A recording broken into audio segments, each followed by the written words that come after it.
मैं आपको पूरे एक साल का शेड्यूल बताता हूँ।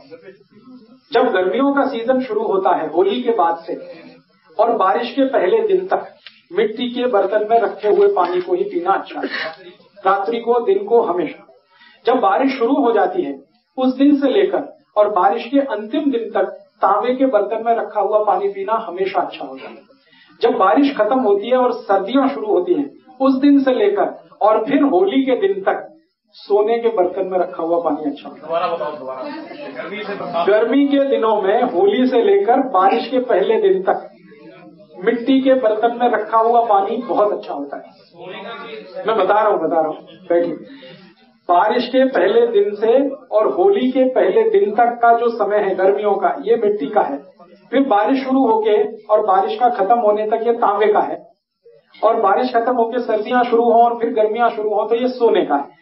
अब प्रश्न उठता है कि भाई सोने के बर्तन कहाँ से आएंगे इतनी महंगाई के जमाने में। तो आप ऐसा करिए, बर्तन कोई भी रख लीजिए, मिट्टी का ही रख लीजिए, सोने की उसमें एक अंगूठी डाल के छोड़ दीजिए, सोने की एक चेन डाल के छोड़ दीजिए, तो कुछ फायदा तो होगा ही, नुकसान तो नहीं होगा, फायदा तो थोड़ा होना ही है। सोना जो है ना, सोना बहुत गर्म और चांदी बहुत ठंडी। तो गर्मियां हैं तो सोने का पानी जहर है, लेकिन वही पानी अमृत है जब ठंड का समय है। तो ठंड के समय में सोने के अंगूठी का पड़ा हुआ पानी, सोने के रिंग का पड़ा हुआ पानी, कुछ भी सोने का सिक्का एक छोटा सा हो, कुछ भी हो, किसी भी बर्तन में डाल के रखिए। और इस पानी को मैं मेडिसिन के रूप में यूज करता हूँ मेंटल डिसीज में। एपिलेप्सी के डिसीज है ना, जिनको चक्कर आते हैं, बेहोश होकर गिर जाते हैं, हाथ पैर टेढ़े मेढ़े हो जाते हैं, एपिलेप्टिक अटैक की बेस्ट मेडिसिन है सोने के बर्तन में रखा हुआ पानी। जिनको डिप्रेशन बहुत होता है, मेंटल डिप्रेशन बहुत होता है, उनकी बेस्ट मेडिसिन है सोने के बर्तन में रखा हुआ पानी। जिनको हमेशा बुरे बुरे विचार आते रहते हैं, हमेशा नेगेटिव, अभी मैं मर जाऊंगा, अभी वो मर जाएगा, ऐसा हो जाएगा, कुछ भी पॉजिटिव नहीं है जिनके लाइफ में, उनकी बेस्ट मेडिसिन है सोने के बर्तन में रखा हुआ पानी। जिनको कभी भी अच्छी नींद नहीं आती रात को, हमेशा शिकायत करते हैं मैं सोया नहीं, उनकी बेस्ट मेडिसिन है सोने के बर्तन में रखा हुआ पानी। जिनका माइंड कभी डेवलप नहीं हो पाया, बहुत बार ऐसा होता है ना, शरीर बढ़ गया लेकिन माइंड बच्चे का ही है, ऐसे बहुत सारे केसेस आपके जीवन में आ सकते हैं, उनकी बेस्ट मेडिसिन है सोने के बर्तन में रखा हुआ पानी। और आखिरी बात कह दूं, कफ की हर बीमारी की बेस्ट मेडिसिन है सोने के बर्तन में रखा हुआ पानी। कफ, सर्दी, खांसी, जुकाम, माइग्रेन, लेफ्ट में, राइट में, ये सब कफ की बीमारियां हैं, इनकी सबकी बेस्ट मेडिसिन है सोने के बर्तन में रखा हुआ पानी। इसलिए आप पूरी बात सुन लीजिए। कफ का रेंज मैंने बताया था, कफ का एरिया क्या है, छाती से लेके सिर तक। इसलिए छाती से शुरू करके सिर तक के सारे गहने सोने के ही पहने जाते हैं, क्योंकि वो कफ को कंट्रोल करते हैं। ये जो है ना सोने का होगा, ये सोने का होगा, ये सोने का होगा, सब सोने का है। और इसके नीचे जो भी कुछ है वो सब चांदी का है। तो सोना जो है छाती के ऊपर के सारे अंगों में पहना जाता है क्योंकि कफ को कंट्रोल करता है। तो मैं कहने जा रहा हूं वो ये कि हमारे जो गहने हैं वो सब हमारे हेल्थ से जुड़े हुए हैं, स्वास्थ्य से जुड़े हुए हैं जी। ये अंगूठी सोने की डालते हैं वो ग्रहों के चक्कर वाले, वरना हमेशा हाथ में जो अंगूठियां पहनी जाती है नॉर्मल केसेस में वो चांदी की होती है, लेकिन ग्रहों के चक्कर है, किसी को मंगल का चक्कर है, किसी को शनि का चक्कर है, पंडित जी बताते हैं तो हम पहनते हैं। तो मैं जो कहना चाहता था वो शायद आप समझ पाए हैं कि 4 महीने जब सर्दियां हैं तो सोने के बर्तन का पानी पीना है, 4 महीने जब गर्मियां हैं तो मिट्टी के घड़े का पीना है, 4 महीने जब बारिश है तो तांबे के बर्तन का पानी पीना है जी। पानी को हमेशा पीने का तरीका है कि सबसे पहले गर्म कर लीजिए, सबसे पहले सवेरे खूब उबाल दीजिए, फिर उसको रूम टेम्परेचर तक ठंडा हो जाने दीजिए, फिर बर्तन में डाल दीजिए, चाहे वो मिट्टी के घड़े में डाल दीजिए, चाहे तांबे के बर्तन में डाल दीजिए, चाहे सोने वाले उसमें डाल दीजिए, फिर उसी को दिन भर पीते रहिए। हर समय गर्म करके पीने की जरूरत नहीं है, एक बार बॉईल करके रूम टेम्परेचर तक ठंडा कर दीजिए, फिर उसको किसी भी बर्तन में डाल के सवेरे से शाम तक यूज करते हैं जी। अभी आरओ का सवाल आया तो मैं इसको जरा बता देता हूं, वैसे मैं कल बताने वाला था ये आरओ का पानी अच्छा कि नहीं। मैं आपको पानी के बारे में जानकारी दे दूं मोटी सी 2-3 मिनट में। वो ये कि आयुर्वेद जो कहता है सबसे अच्छा पानी है बारिश का पीने के लिए, जिसको अमृत कहा गया।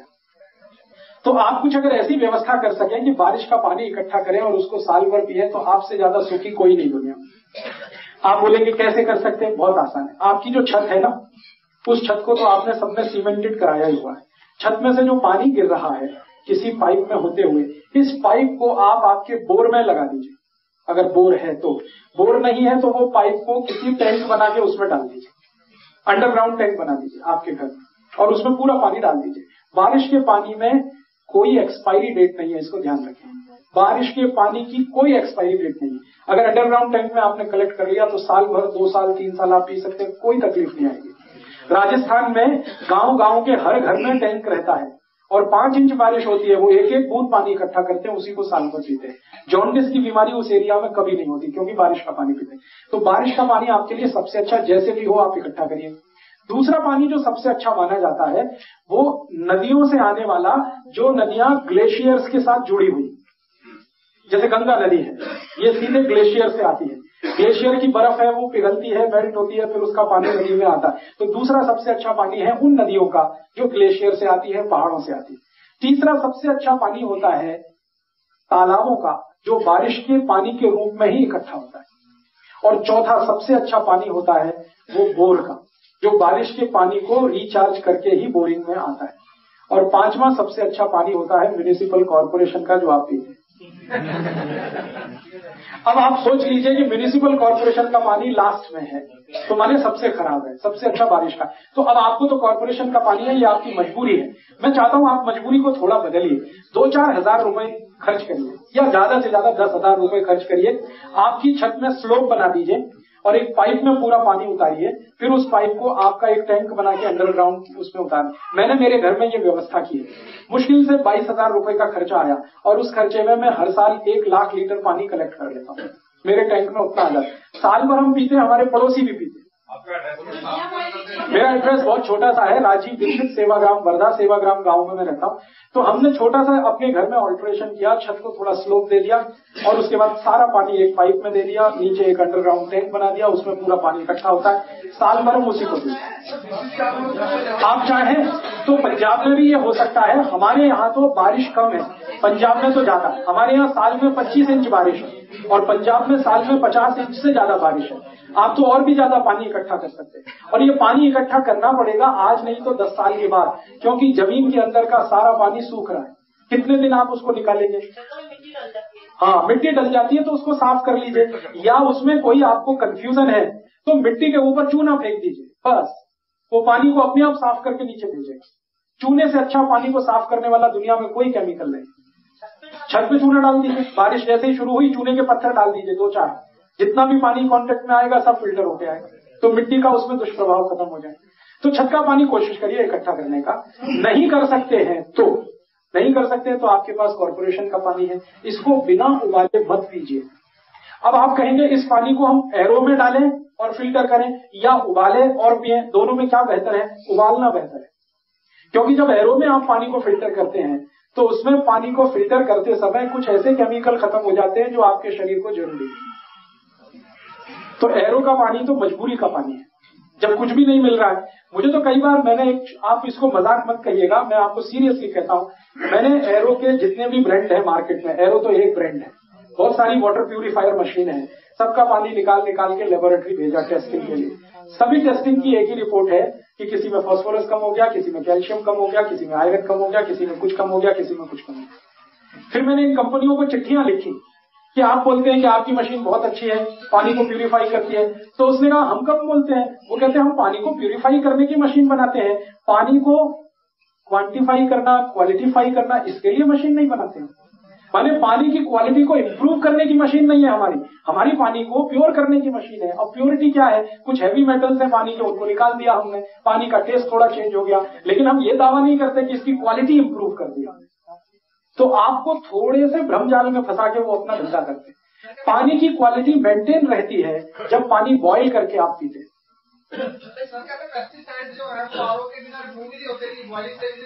आपके शरीर में भगवान ने पेस्टिसाइड रिमूव करने के लिए 2 किडनी दे रखी है, 2 मशीनें हैं, उनका कब इस्तेमाल करेंगे आप? तो आप ये तो भूल जाइए, भगवान ने हमको 2 किडनी दी है, एक छोड़ के 2 दिए, मुंह तो एक ही दिया है खाने को, किडनी तो 2 दी है। वो इसी काम के लिए है कि जितना भी आप पेस्टिसाइड खा रहे हैं उसको खत्म करें या फ्लश आउट करें। तो आप उसकी चिंता मत करिए, किडनी अगर फंक्शनल है तो आपके जीवन में कोई तकलीफ नहीं। किडनी अगर फंक्शनल नहीं है तो जरूर ये सोचने की बात है। बिल्कुल नहीं, बारिश के पानी को बॉईल करने की जरूरत नहीं, वो तो भगवान का पानी है, उससे ज्यादा शुद्ध तो होता नहीं। नहीं, कभी मत रखिए। बारिश के पानी को मिट्टी के टैंक में रखना सबसे अच्छा है। कांच की बोतल में चलेगा। कांच जो है ना, मिट्टी का ही दूसरा स्वरूप है। सिलिका को थोड़ा प्यूरिफाई करते हैं तो कांच बन जाता है। सिलिका माने मिट्टी। गुनगुना, गरम नहीं, गुनगुना। नहीं, तांबे और सोने का कॉम्बिनेशन नहीं है। आप सोने का सिक्का अलग रखिए, तांबे का अलग रखिए। सोने का सिक्का अभी डालिए इन दिनों में जब सर्दियां हैं, और तांबे का तब डालिए जब बारिश आ जाए। नहीं, रात को बॉईल किया हुआ पानी आप रख लीजिए, सुबह उठ के इसको पी लीजिए, कोई जरूरत नहीं दोबारा गर्म करने। रूम टेम्परेचर का पानी पी सकते हैं। ये सिर्फ एक ही व्यक्ति के लिए है, सुबह का पानी गरम गरम पीना, जिनको दमा है, जिनको अस्थमा है, जिनको ब्रोंकियल अस्थमा है, जिनको ट्यूबरकुलोसिस है, उनको हर समय पानी गर्म ही पीना चाहिए। जी नहीं, नुकसान कुछ नहीं है, आपको कोई नुकसान नहीं है, आप पीजिए, कोई नुकसान नहीं है। मैं तो कह रहा हूँ जरूरत क्या है। जरूरत है asthma, bronchial asthma, tuberculosis patient को हर समय गर्म पानी पीने की उनकी जरूरत है। डाल दीजिए, मिट्टी के घड़े में सोने की अंगूठी डाल दीजिए, स्टील के बर्तन में डाल दीजिए। हाँ, प्लास्टिक छोड़ दीजिए। जी, तांबे के बर्तन में सोना नहीं डाला जाता, तांबे के बर्तन में तांबा ही पर्याप्त है। सोना डालने के लिए मिट्टी का बर्तन, स्टील का बर्तन, लोहे का बर्तन, कांच का बर्तन वो यूज करें। हाँ, एक बार गर्म करके रूम टेम्परेचर पे ठंडा करके फिर तांबे के बर्तन में भरिए, गरम गरम पानी मत भरिए। ठीक है, अभी इसको थोड़ा मैं कंक्लूड करता हूँ, 1 ही मिनट में मैं कंक्लूड करता हूँ। कल फिर हम मिलेंगे। कल मैं आपको एक छोटी सी माफी चाहता हूँ। 30 को शाम को भी हमने सेशन करने का बोला था, लेकिन मुझे 30 को दोपहर का टिकट मिला है ट्रेन का, रात का ट्रेन का टिकट नहीं मिला, इसलिए मुझे 30 को दोपहर में जाना है, तो शाम का सेशन नहीं होगा। तो मैं परसों मेरा लेक्चर है वो ओपन है, टॉपिक सर है तो 10 ही दिन